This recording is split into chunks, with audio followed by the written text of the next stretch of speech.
kukamwa mundele kasi sikasika wasoko mutasali universite na ye kwamba tena moni bato majela batundi awa na kati na mboka na bisu walitasi bana na bisu nyingi basava tangu na zaraje kupesa bana na mai na mwana kinde solo ba intellectuel valable basali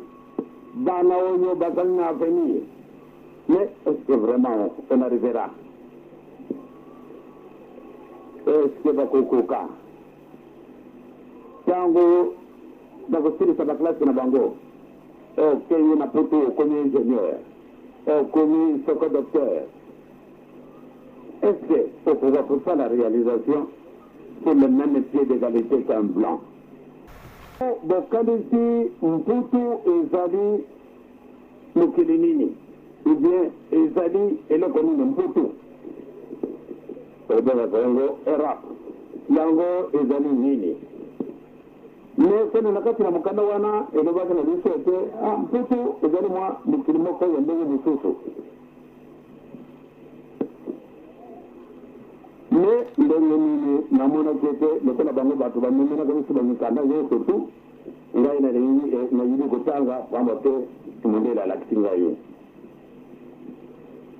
nayibi kokoma mwa moke nani alakisi ngai mondele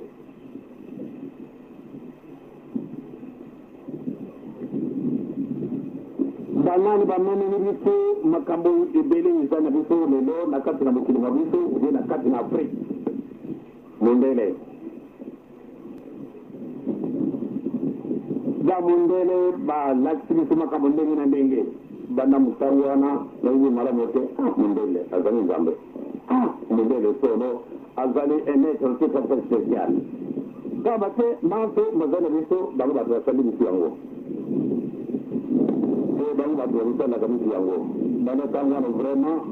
ezalaki lisusu na dukela moto te mondele azali un être spécial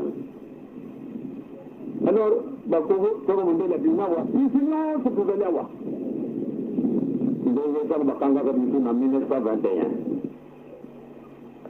mondele ayaki na basoda ayaki na baninga na ye ayaki na makambo ndenge na ndenge bon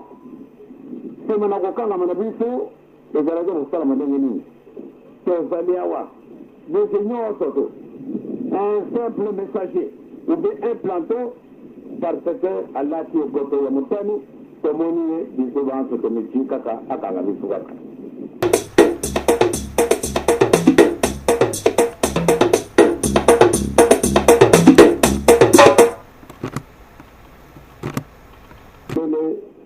ayaki na basoda ayaki na baninga na ye ayaki na makambo ndenge na ndenge bon sema na kokangama na biso ezalaki kosalama ndenge nini tozali awa biso nyonso to un simple messager ou bien un planton parce que alati okoto ya motani tomoni ye biso banso tomiti kaka akanga biso kaka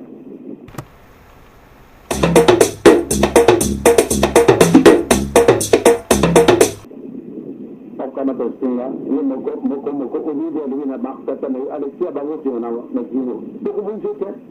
kone nini azali mokinamu ya mondele mudo alunga wapi sali alibi ngana komi ndenge boye muninga mudo alunga wapi bamundele balakisi biso nyonso tu ezali na biso leleyo simo ezali mabele ezali awa na kati na mokili na biso kasi soko mondele atei na ye nakanisi moye kotonga lisusu ndako na basina ekozala te toyibi libanga yango esika yango ezali kasi pamba te mondele asi atei na ye ya solo tokozongela kotonga bandako na biso na potopoto lelo esika nyonso kokenda totongi bandako kitoko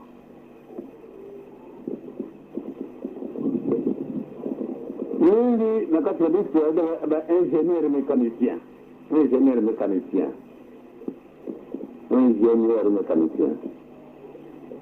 moto ayekoli mingi solo moto eza kosala mosala moko très intéressant kasi yo zali ingénieur mécanicien mais pote obongisama eloko ezangi il faut te recourir bamundele. Or nos ancêtres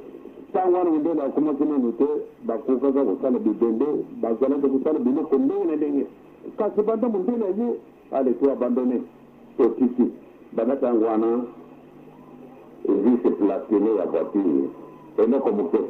kasi un ingénieur mécanicien noir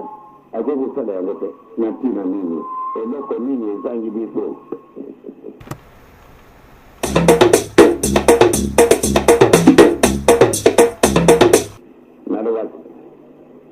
na 61 mbala liboso nakendaka na poto natangaka na boko bamiseni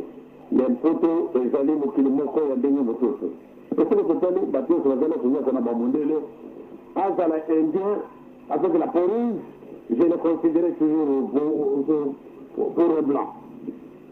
azala baoyo bato ya peau jaune lokola yesu azalaki mondele te yesu azalaki mondele te nini tondimi ete yesu azalaki mondele non yesu azala mondele te sokotali na kati na baimage omoni que c'est une réalité yesu azalaka na ye mondele te bango bazali jaune kasi soko azali esika moko na bamondele na oyo azali peau rouge na oyo azali peau jaune na oyo azali peau blanche babimoni nde bango bazali na bango bamindele considération na biso bango moko bakoki kosala distinction kasi biso bato mingi soko un indien abimi awa alati basapati kitoko alati tomoni mondele moko ya kuna azalaki motane mpenza omoni bamosusu oyo bazali jaune soko abimi awa tomonaki mondele moko azali vraiment jaune or ke distinction ezali ngai moto mingi nazali oyo peau jaune azali peau rouge azali peau blanche azali mais bapeau nyonso te wana bakomimonaka baleki moto mwindo nakendaki na mboka na baindien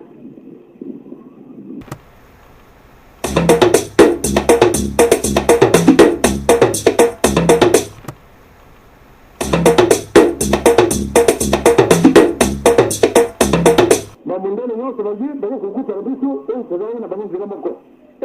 ekati mino simpe mino oza kolela moye ya kopesa noki réponse ezali te pamba te bango balobi mwana papa simoki mbango biso tozali na nkoko mosusu te simoki mbango azali moto oyo azali interprète na biso pre ya nzambe ekati bino na afrique botiki biso ntango na bapesi na histoire ne tala il y a 200 ans je parle bel et bien du 12 mai 1980 bango balobi ete il y a 200 ans nous étions nous aborigènes de ce pays nous étions 14 millions de noirs et l'homme blanc qui nous a porté la soi-disant civilisation ils étaient au nombre de 200. Maintenant, l'homme blanc, ou bien les blancs sont devenus 16 millions et nous, qui sommes les natifs du pays, nous sommes réduits à notre plus simple expression jusqu'à nous réduire à moins de 300 000 habitants. Et nous sommes partis tous les autres. Adam et Ève, ils étaient des noirs. Je l'ai toujours dit que depuis que j'ai découvert que cette terre que vous avez ici à l'Italie, la même terre que j'ai dans les Basaïs, dans les Kivu, dans les Kasaï, que ce soit dans les Otaru, dans les Kotor, ma belle mango wana wana kuto wana poto,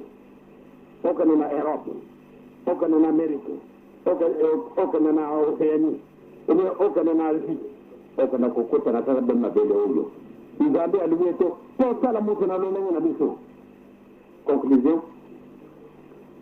nomoni ete moto ya liboso asalamaka azalaki moto mondo. Tolinga te ezali ndenge wana. Moto ya liboso asalamaka azalaki moto mondo. Donc, ça va que dans ce fait, on a dit tout. Makambo, ma l'activité mingi, pas de l'activité mingi, pas de effectuer de recherche. Le plus grand défaut que l'homme noir a,